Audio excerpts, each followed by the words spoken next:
तो दोस्तों पॉलिसी बाजार यानी कि पीबी फिनटेक ने अपने क्वार्टर 2 के नंबर को डिस्क्लोज कर दिया है। तो चलिए देखते हैं क्या है क्वार्टर 2 के नंबर्स के अंदर। तो डाटा बेसिकली कंपनी को से लाख में दिया गया, मैं आपको क्रोस में कन्वर्ट करके समझाता हूँ कैसे क्या हुआ है।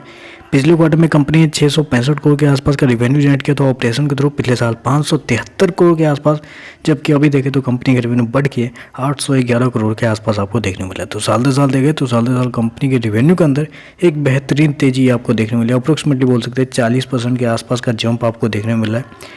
वहीं अगर क्वार्टर जाते हैं तो क्वार्टर भी कंपनी के रेवेन्यू के अंदर एक अच्छी खासी तेजी आपको देखने को मिलेगी। तो कंपनी का जो रेवेन्यू है वो साल से साल क्वार्टर आपको बढ़ता हुआ देखने को मिल रहा है। खर्चे की बात करते हैं, पिछले क्वार्टर में 768 करोड़ खर्च किए थे, पिछले साल 820 करोड़ के आसपास, जबकि अभी देखें तो कंपनी के खर्चे 930 करोड़ के आसपास है। तो कंपनी के खर्चे देखें तो पिछले साल से तो बेहतर है, लेकिन पिछले क्वार्टर से देखें तो पिछले क्वार्टर से कंपनी के जो खर्चे हैं वो थोड़े से ज़्यादा आपको देखने को मिल रहा है। चलिए कंपनी का नेट प्रॉफिट लॉस क्या निकलता है वो देख लेते हैं, क्योंकि आप सभी को पता है कि कंपनी जब से कंपनी काम करना शुरू की है तब से कंपनी लॉस में ही डील कर रही है। तो पिछले क्वार्टर में कंपनी का लॉस अप्रोक्सीमेटली बोल सकते हैं 11.5 करोड़ के आसपास, 12 करोड़ के आसपास का।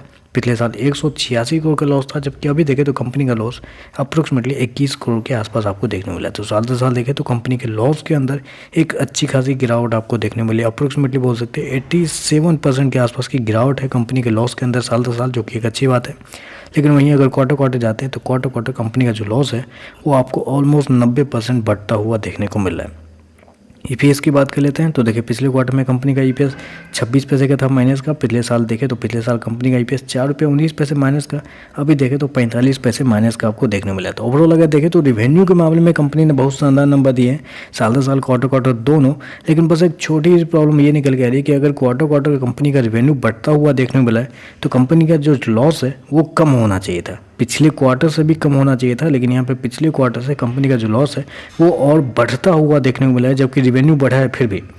तो चलिए देखते हैं मार्केट कैसे एड करेगा। लेकिन ओवरऑल देखें तो मेरे हिसाब से कुछ खास नंबर देखने को नहीं मिले। रेवेन्यू वाइज अच्छा है, लेकिन प्रॉफिट वाइज कंपनी ने थोड़ा सा निराश किया है। तो चलिए बस आज के लिए बस इतना ही। वीडियो पसंद आए तो लाइक कीजिएगा, साथ में चैनल को सब्सक्राइब जरूर कीजिएगा। धन्यवाद।